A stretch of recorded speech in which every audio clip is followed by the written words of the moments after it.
tandis que tu commençais ton samedi matin, tandis que tu versais ton café et consultais ton téléphone, les cieux au-dessus de Téhéran s'embrasèrent.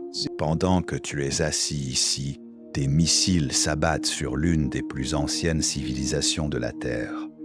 Les États-Unis et Israël ont lancé d'importantes opérations de combat contre l'Iran. Des explosions secouent des villes à travers l'antique terre de Perse.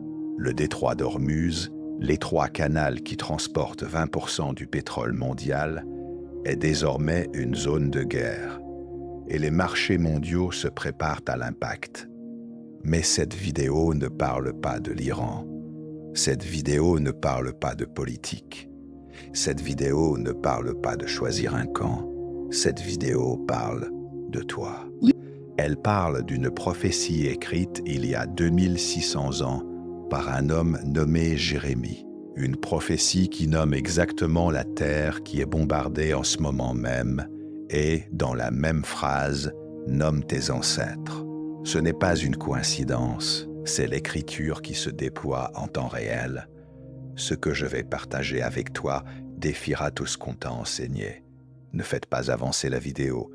Chaque preuve se construit sur la précédente. Reste avec moi du début à la fin, parce que lorsque cette vidéo se terminera, tu comprendras pourquoi ce qui se passe aujourd'hui en Iran est le signe le plus clair jusqu'à présent que Dieu est sur le point d'agir en faveur de son peuple. Laisse-moi t'emmener dans un livre de ta Bible que la plupart des pasteurs ignorent. Jérémie 49, en commençant par le verset 35. Cela a été écrit il y a environ 2600 ans, et j'ai besoin que tu écoutes chaque mot. Ainsi dit le Seigneur des armées, voici, je briserai l'arc d'Élam, le principal de sa puissance. Contre Élam, j'amènerai les 4 vents des 4 extrémités des cieux, et je les disperserai vers tous ces vents. Il n'y aura pas de nation où n'arrivent pas les exilés d'Élam. Car je ferai qu'Élam soit découragé devant ses ennemis et devant ceux qui cherchent sa vie.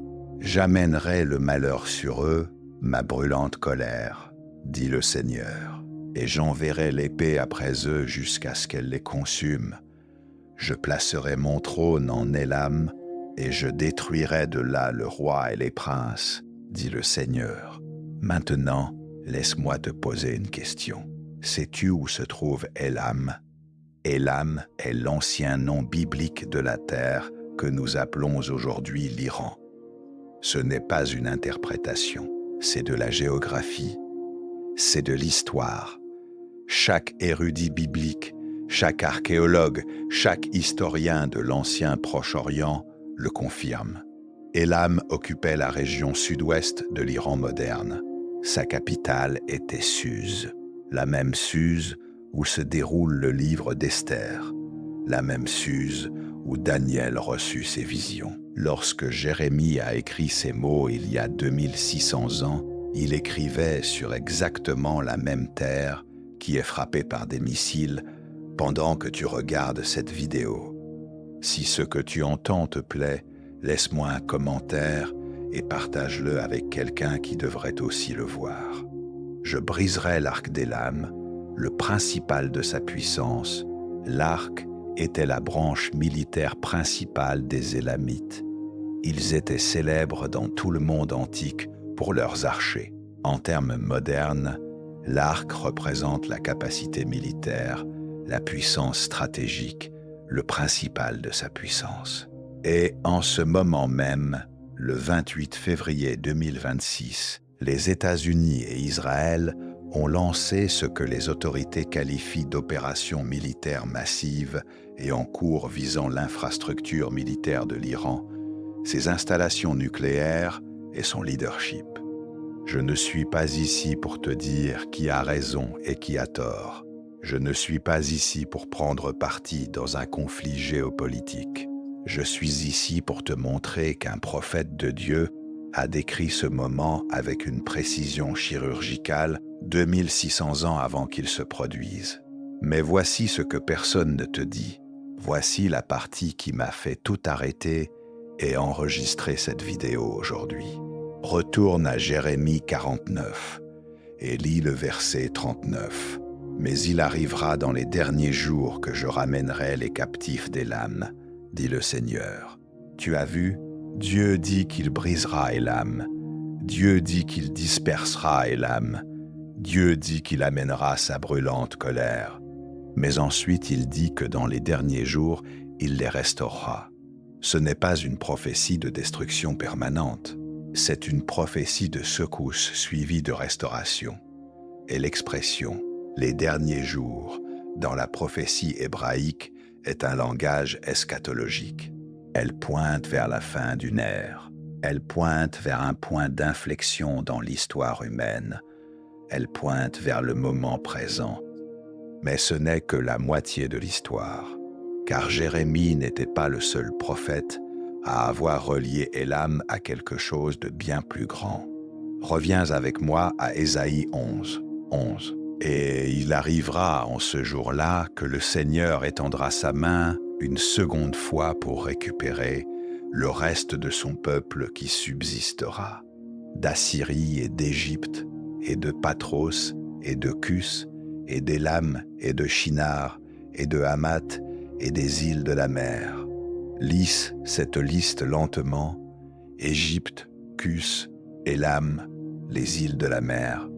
Sais-tu quel est l'ancien nom biblique de Cus, l'Éthiopie, le Soudan et l'intérieur africain? Sais-tu à quoi font référence les îles de la mer dans la littérature prophétique hébraïque? Les érudits l'interprètent systématiquement comme des terres lointaines de l'autre côté de l'océan où des personnes dispersées ont été emmenées loin de leur terre natale.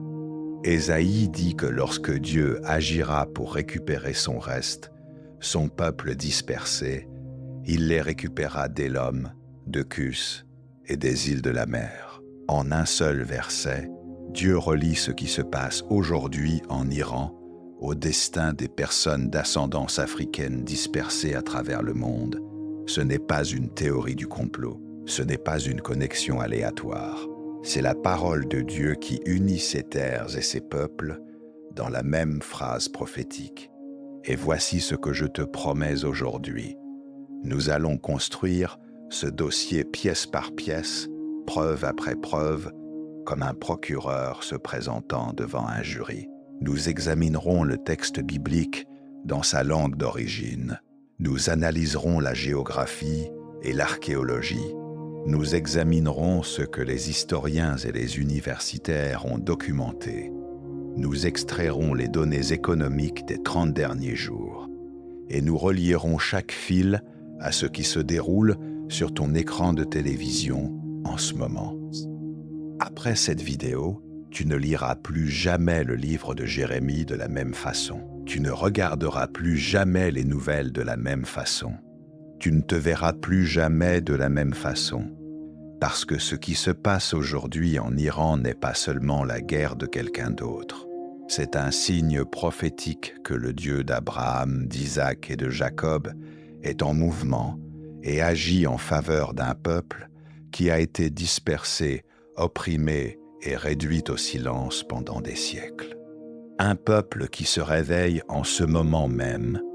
Pourquoi personne dans ton Église ne t'a-t-il jamais enseigné qu'Élam et Cus apparaissent dans le même verset? Pourquoi personne ne t'a dit que le tremblement de Perse est lié à la restauration des peuples d'ascendance africaine?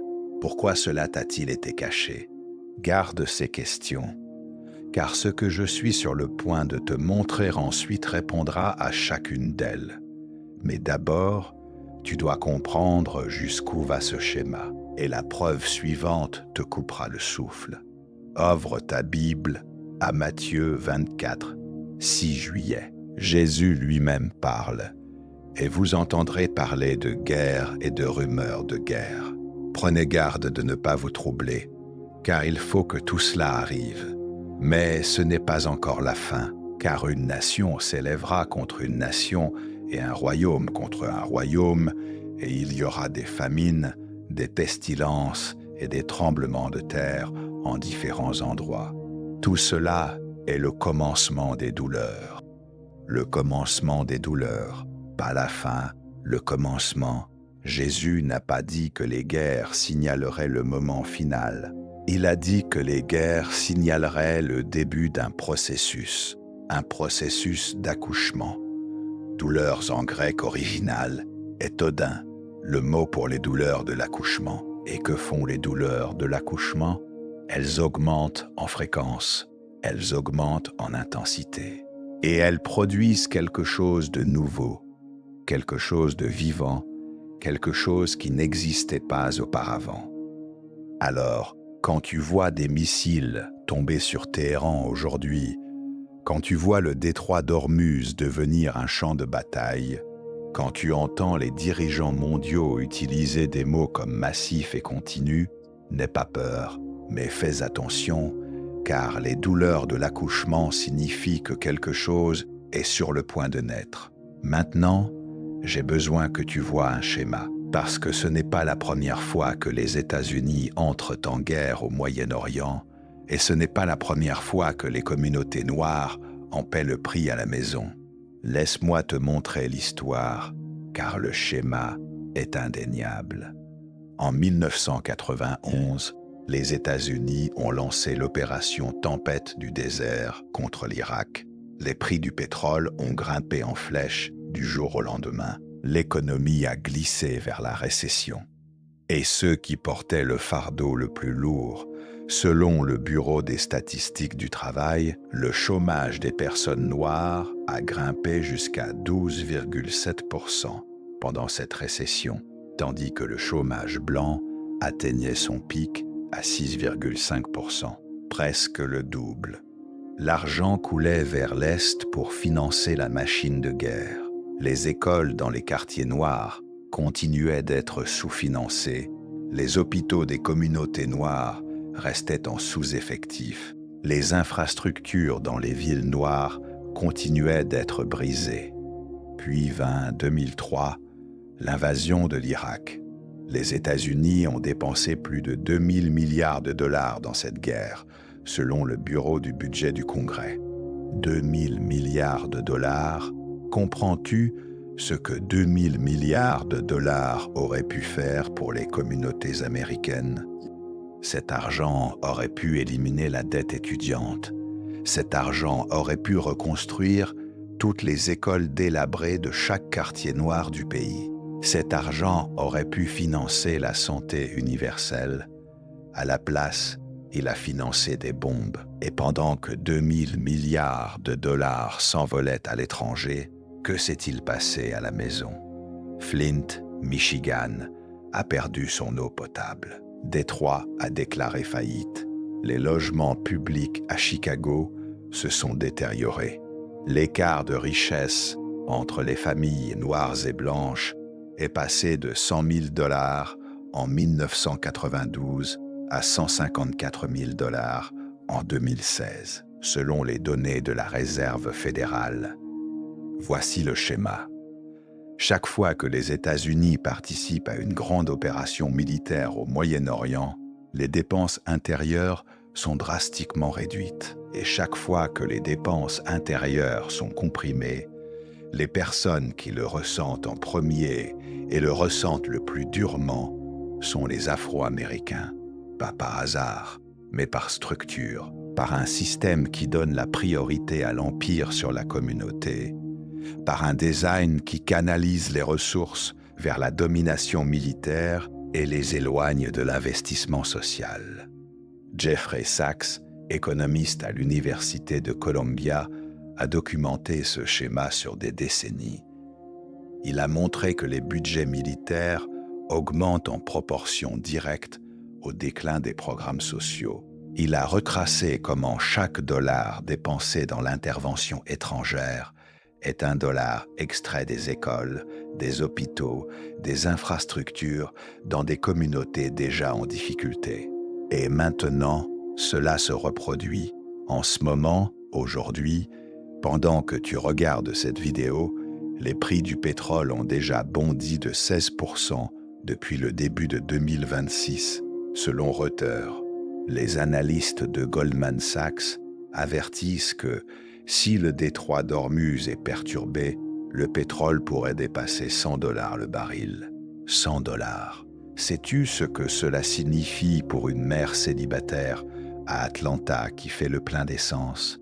Sais-tu ce que cela signifie pour une famille à Détroit essayant de chauffer sa maison? Sais-tu ce que cela signifie pour un petit entrepreneur noir dont les frais d'expédition ont doublé du jour au lendemain?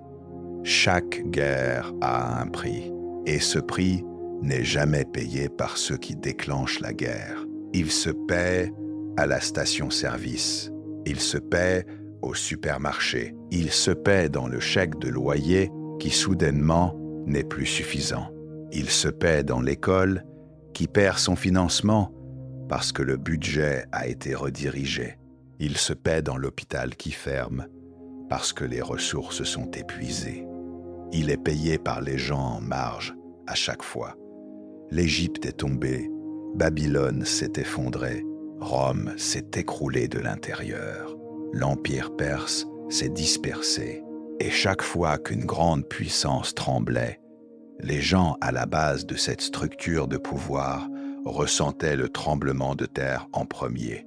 Ce n'est pas de l'histoire ancienne. C'est un schéma récurrent qui s'est répété pendant 3000 ans.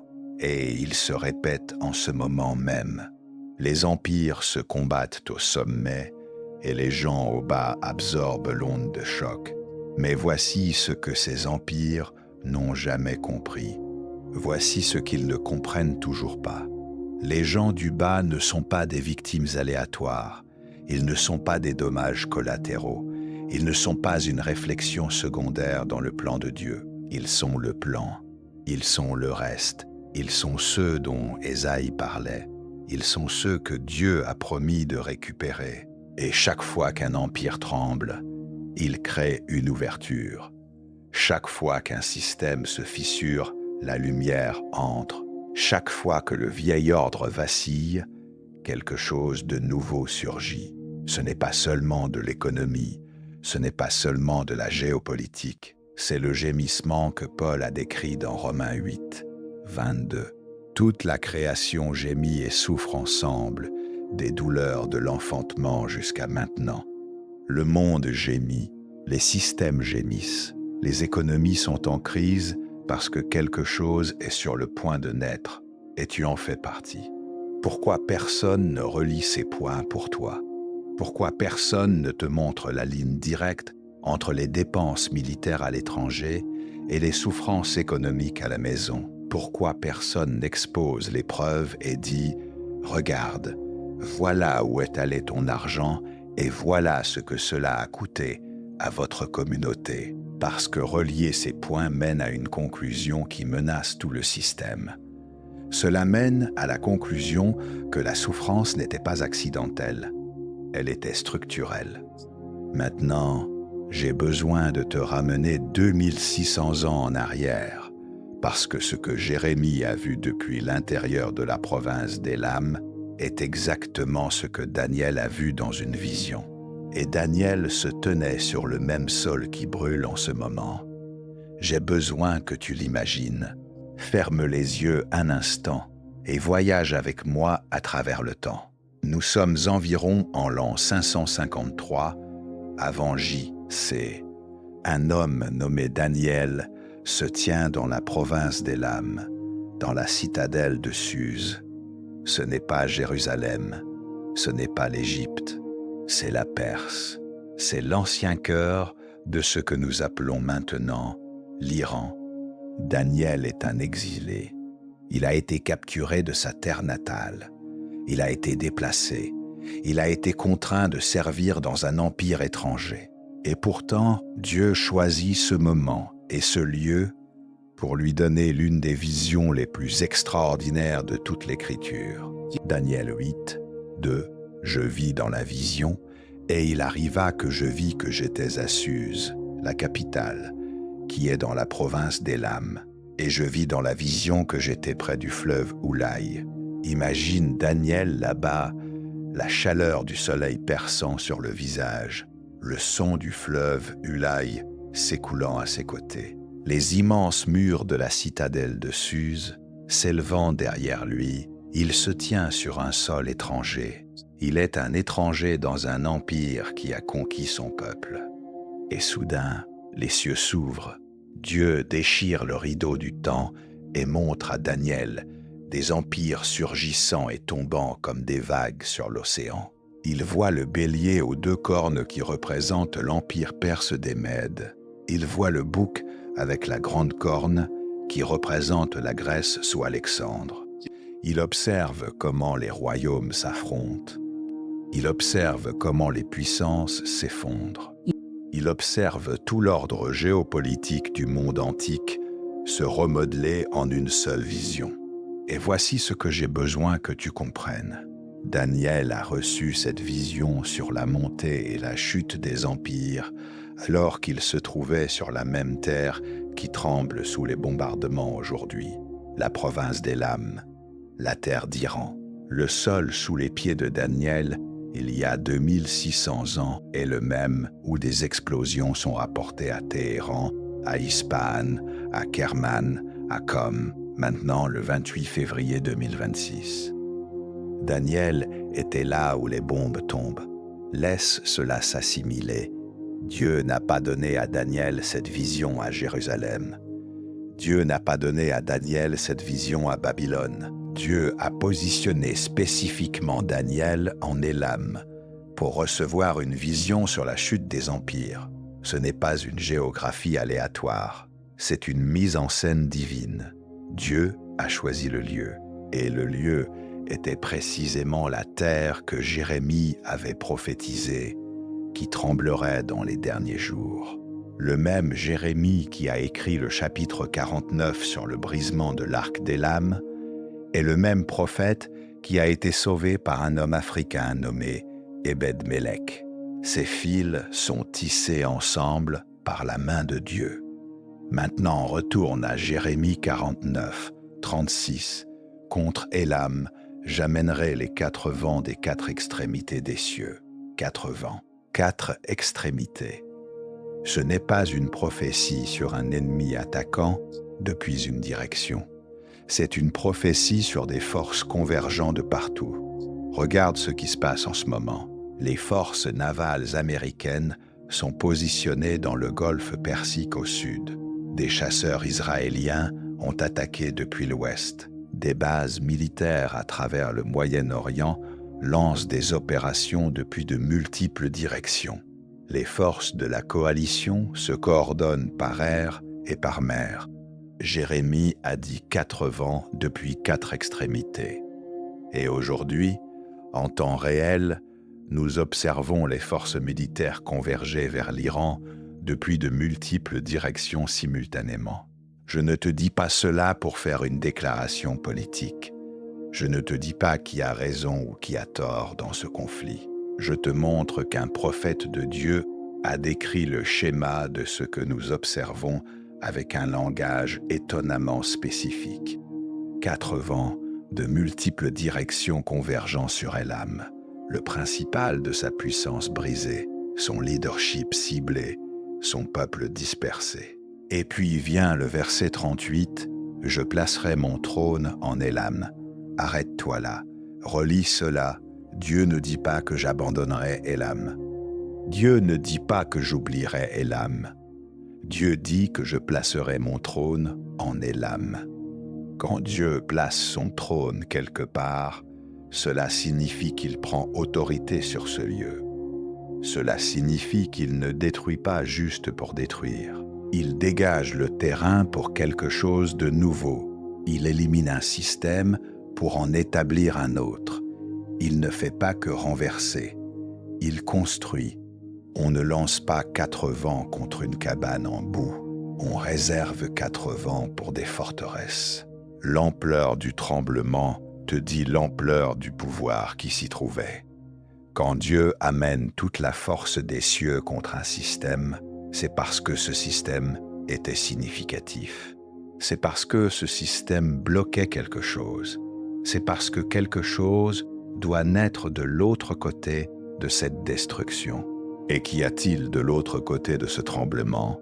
Retourne à Ésaïe 11, 11. Récupération, restauration, le rassemblement du reste d'Élam et de Cus et d'Égypte et des îles de la mer. Chaque fois que Dieu secoue une structure de pouvoir dans les Écritures, il le fait pour libérer un peuple. L'Égypte a été secouée pour qu'Israël puisse être libéré. Babylone a été secouée pour que les exilés puissent rentrer. Le système romain a été secoué pour que l'Évangile puisse se répandre à toutes les nations. Le tremblement n'est jamais le but. Le tremblement est le mécanisme. Le but est toujours ce qui vient après. L'enjeu est toujours le peuple que Dieu est en train de bouger pour restaurer. Il ne s'agit pas de l'Iran. Il ne s'agit pas de l'Amérique. Il ne s'agit pas d'Israël. Il s'agit d'un Dieu qui a dit à Jérémie, il y a 2600 ans, que quand ils secouèrent Élam dans les derniers jours, et dans la même tradition prophétique, ce même Dieu a dit à Ésaïe que quand il se mettrait en mouvement pour récupérer son reste, il les récupérait d'Élam et de Cus dans la même phrase. Ton destin et le tremblement de Perse sont écrits dans le même chapitre du plan de Dieu. Ce ne sont pas des histoires séparées, c'est une seule histoire. Pourquoi ne t'a-t-on jamais enseigné cela? Pourquoi ne t'a-t-on jamais montré que Daniel s'est placé en Élam et a vu tomber des empires? Pourquoi n'ont-ils jamais relié Jérémie 49 à Ésaïe 11 pour toi? Pourquoi ont-ils gardé ces fils séparés alors que Dieu les avait tissés ensemble? Parce que quand tu vois la tapisserie complète, tu te vois reflété en elle. Et un peuple qui se voit reflété dans les prophéties ne peut pas être contrôlé. Mais c'est là que ça devient personnel, parce qu'Ésaïe ne mentionne pas seulement Élam, il a mentionné Élam dans la même phrase que Cus et l'Égypte. Et ce qu'il a dit ensuite est la clé pour comprendre pourquoi cette guerre te concerne. Laisse-moi lire Ésaïe 11. Parce que j'ai besoin que tu vois quelque chose qui se cache à la vue de tous. Et il arrivera en ce jour-là que le Seigneur étendra sa main une seconde fois pour récupérer le reste de son peuple qui subsistera d'Assyrie et d'Égypte, et de Patros et de Cus, et d'Élam et de Shinar, et de Hamath et des îles de la mer. Compte les emplacements. Assyrie, Égypte, Patros qui est la Haute-Égypte, Cus qui est l'Éthiopie et le Soudan et l'intérieur africain, Élam qui est l'Iran, Shinar qui est Babylone ou l'Irak moderne, Hamath qui est la Syrie et les îles de la mer qui sont les côtes lointaines où des personnes dispersées ont été emmenées loin de chez elles. C'est une carte. Ésaïe trace une carte du reste dispersé. Et cette carte s'étend du Moyen-Orient à travers le nord-est de l'Afrique, en passant par l'intérieur africain et à travers les océans jusqu'aux îles lointaines. Ce n'est pas un langage vague, c'est de la géographie. C'est exactement la trajectoire de la diaspora africaine. Et remarque ce qu'Ésaïe dit que Dieu fera, étendre la main une seconde fois pour les récupérer. La deuxième fois, la première fois que Dieu a récupéré son peuple, c'était l'exode d'Égypte sous Moïse. Ésaïe prophétise un second exode, une seconde récupération, un second rassemblement. Pas depuis un seul endroit, mais depuis tous les endroits sur cette carte. Depuis l'Égypte, depuis Cus, depuis Élam, depuis les îles de la mer.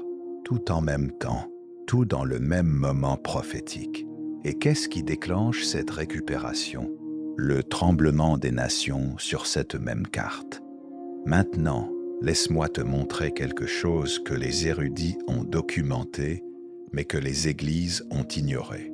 La connexion entre Cus et Élam va au-delà d'un verset. Elle remonte au commencement. Tourne-toi vers Genèse 10, c'est la table des nations.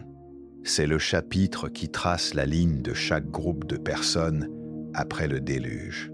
Genèse 10, 6 dit « Les fils de Cham furent Cus, et Mitsraïm et Put, et Canaan. Cus est devenue l'Éthiopie. Mitzraïm est devenue la Libye. Ce sont les pères de la civilisation africaine. Mais maintenant, regarde Genèse 10, 22. Les fils de Sem furent Élam et Assur, et Arphaxad et Lud et Aram. Élam apparaît en premier parmi les fils de Sem. Élam est le premier-né de cette lignée. Et voici ce qui est remarquable. Bien que Cus descende de Cham et qu'Élam descende de Sem, ils sont cousins dans la table des nations. Ils partagent le même grand-père en Noé. Leurs histoires s'entrelacent. Leur géographie se chevauche. D'anciennes routes commerciales reliaient Cus à Élam à travers l'Égypte et la péninsule arabique. Des universitaires de l'Institut oriental de l'Université de Chicago ont documenté d'importants réseaux commerciaux entre la Mésopotamie, Élam, l'Égypte et les royaumes de Cus, remontant au IIIe millénaire avant JC. Ce n'étaient pas des civilisations isolées. C'étaient des peuples profondément connectés avec un commerce partagé, un savoir partagé et des traditions spirituelles partagées. Et c'est précisément pour cela qu'Ésaïe les place dans le même verset. Quand Dieu parle de récupérer son reste de Cus et d'Élam, il ne liste pas des endroits sans rapport au hasard. Il décrit une famille dispersée, une famille qui a été brisée par empire après empire, mais qui reste connectée dans le registre prophétique. Tes racines et les racines des gens d'Élam poussent du même sol antique. Ce n'est pas de la théologie, c'est de la généalogie. Mais cela va encore plus loin. Tourne-toi vers le livre des Actes 2, 9. C'est le jour de la Pentecôte. Le Saint-Esprit vient de tomber et la Bible enregistre les nationalités des personnes présentes, Parthes et Mèdes, et Élamites et habitants de la Mésopotamie, de la Judée et de la Cappadoce, du Pont et de l'Asie. Des Élamites, des personnes de la terre d'Iran, étaient présentes à la naissance de l'Église. Ils ont entendu l'Évangile dans leur propre langue. Ils faisaient partie de la manifestation originelle. Cela signifie que la restauration que Jérémie avait promise au chapitre 49, 39, « Dans les derniers jours, je ramènerai les captifs d'Élam », commençait déjà à se manifester à la Pentecôte. Dieu se mettait déjà en mouvement pour restaurer Élam il y a 2000 ans. Et ce que nous voyons aujourd'hui est la continuation de ce même arc prophétique. Maintenant, voici le verset qui lit tout ensemble. Psaume 68, 31. Des princes viendront d'Égypte. L'Éthiopie tendra bientôt les mains vers Dieu. Ce psaume a été écrit environ 1000 ans avant Jésus-Christ, il y a 3000 ans, et il prédit un moment spécifique où les nations africaines représentées par l'Égypte et l'Éthiopie se tourneraient vers Dieu avec urgence. Le mot hébreu, traduit par bientôt, est ma'ar et ne signifie pas éventuellement ni un jour. Cela signifie urgent, cela signifie pressé, cela signifie se lancer en avant avec un but désespéré. C'est une prophétie sur les nations africaines montant en autorité spirituelle et en puissance économique dans un moment de crise mondiale. Et quand l'Égypte et l'Éthiopie ont-elles rejoint les BRICS en 2024? Et quand ont-elles participé aux premiers exercices navals conjoints des BRICS en janvier 2026, il y a seulement quelques semaines au large des côtes d'Afrique du Sud? Et qui d'autre a participé à ces exercices? L'Iran. Le même Iran qui tremble en ce moment, l'Égypte, l'Éthiopie, l'Iran, les trois nations mentionnées dans la prophétie biblique. Les trois nations maintenant unies dans une alliance économique et militaire moderne. Les trois nations connaissant une convergence prophétique au même moment de l'histoire. On ne construit pas une coalition de nations bibliques antiques par accident. On n'assemble pas les noms exacts d'Ésaïe et du psaume 68 vers une alliance moderne, sans que quelque chose se meuve dans les coulisses qui est plus grand que la géopolitique. Ce n'est pas une coïncidence, c'est de la chorégraphie, et le chorégraphe travaille sur cet arrangement depuis 3000 ans. Laisse-moi te poser une question. Quand est-ce que ton pasteur a pour la dernière fois relié Jérémie 49 à Ésaïe 11, au psaume 68, aux actes 2? Quand est-ce que quelqu'un t'a pour la dernière fois montré qu'Élam, Cus et l'Égypte sont entrelacés dans les Écritures comme un seul cordon d'or? Quand est-ce que quelqu'un t'a pour la dernière fois dit que le tremblement de Perse et la montée de l'Afrique sont deux mouvements dans la même symphonie divine? Laisse cela s'assimiler, parce que ce que je viens de te montrer n'est pas un seul verset pris hors contexte. C'est un schéma qui s'étend sur tout le canon biblique, depuis Genèse 10 jusqu'à Jérémie 49, jusqu'à Ésaïe 11, jusqu'aux actes 2, les mêmes noms, les mêmes terres, les mêmes peuples encore. Et encore, connectés, entrelacés, avançant vers le même destin prophétique. Maintenant que tu as vu les preuves anciennes, ce que je vais te montrer se passe en temps réel dans les dernières 24 heures et confirmera tout ce que l'Écriture a promis. J'ai besoin que tu prennes un moment pour voir l'image complète, parce que quand tu exposes toutes les preuves que nous avons vues jusqu'à présent, elles montrent un schéma impossible à ignorer, et je veux que tu le vois de tes propres yeux.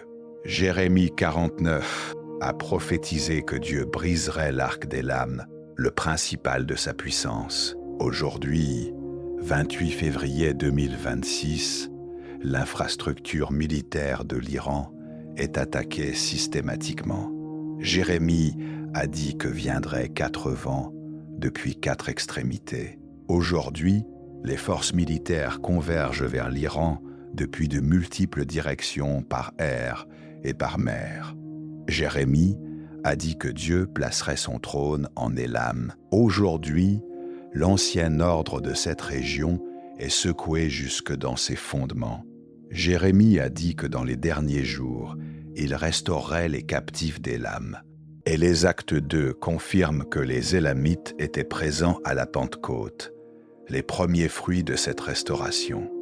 Ésaïe 11 a prophétisé que Dieu récupérerait son reste d'Élam, de Cus, d'Égypte et des îles de la mer. Aujourd'hui, les gens de Cus et d'Égypte et de la diaspora africaine dispersée à travers les îles de la mer connaissent un réveil spirituel comme aucun dans l'histoire moderne. Le psaume 68, 31 prophétisait que des princes sortiraient d'Égypte et que l'Éthiopie, avec urgence, tendrait les mains vers Dieu. Aujourd'hui, l'Égypte et l'Éthiopie ont rejoint une alliance économique mondiale qui défie le même système financier qui a maintenu les personnes d'ascendance africaine au bas depuis des siècles. Daniel se trouvait dans la province d'Élam et a reçu une vision d'empire surgissant et tombant. Aujourd'hui, le sol sous les pieds de Daniel tremble sous la force de l'opération militaire la plus puissante au Moyen-Orient depuis 2003. Genèse 10 enregistre que Cus et Élam sont cousins dans la table des nations, connectés par ascendance et commerce antique. Aujourd'hui, leurs descendants sont à nouveau connectés à travers les BRICS, par le commerce, par un mouvement partagé s'éloignant de la domination financière occidentale. Tu vois le schéma, ce n'est pas un verset isolé, ce n'est pas une connexion aléatoire, c'est fil après fil après fil tissé en une seule tapisserie qui s'étend sur toute la Bible. Depuis la table des nations dans la Genèse, jusqu'à la prophétie de Jérémie, la vision de Daniel, la promesse d'Ésaïe, l'accomplissement à la Pentecôte, dans les actes, les mêmes noms, les mêmes terres, les mêmes peuples, la même promesse, récupération, restauration, élévation. Et maintenant, Pendant que tu es assis ici à regarder cette vidéo le 28 février 2026, tu n'observes pas des nouvelles aléatoires. Tu es témoin du déroulement d'un plan divin écrit il y a 2600 ans. Chaque missile qui tombe sur Téhéran, chaque réunion des BRICS, chaque point de pourcentage de croissance en Afrique, chaque réveil spirituel dans la diaspora, chaque reconnexion entre le continent et les îles de la mer, tout confirme ce que les prophètes ont déclaré quand la plupart des gens ne savaient même pas lire. Ce n'est pas une coïncidence, c'est de la chorégraphie, et tu n'es pas un spectateur passif dans cette histoire. Tu fais partie du design, tu fais partie du reste qu'Ésaïe a vu se lever. Tu fais partie des princes que le psalmiste a vu sortir. Tu fais partie du peuple dispersé que Sophonie a vu revenir avec offrande. Ton réveil en ce moment précis de l'histoire n'est pas accidentel, il est prophétique. Alors je te laisse avec ceci. Ésaïe 60, 1. Lève-toi, resplendis, car ta lumière est venue et la gloire du Seigneur s'est levée sur toi. Ce n'est pas une suggestion, c'est un ordre. La lumière est déjà venue. Elle est venue avant que tu sois prêt. Elle est venue quand le monde était encore dans l'obscurité. Et maintenant, c'est à toi de te lever. C'est à toi de briller. Pas un jour quand tout sera parfait. En ce moment même, au milieu du chaos, au milieu du tremblement, au milieu de l'obscurité, parce que c'est précisément quand la lumière est la plus importante. Si ce message a touché ton esprit, laisse un commentaire maintenant, écris « Je suis éveillé » et dis-moi depuis où tu regardes. Ta ville, ton pays. Je veux voir la carte de ce réveil se répandre à travers le monde entier. Et si tu connais quelqu'un qui a besoin d'entendre cela, quelqu'un qui cherchait des réponses, quelqu'un qui sent que quelque chose change, mais ne sait pas quoi, partage cette vidéo maintenant. Pas demain, maintenant. La vérité se propage quand des gens courageux décident de la porter en avant.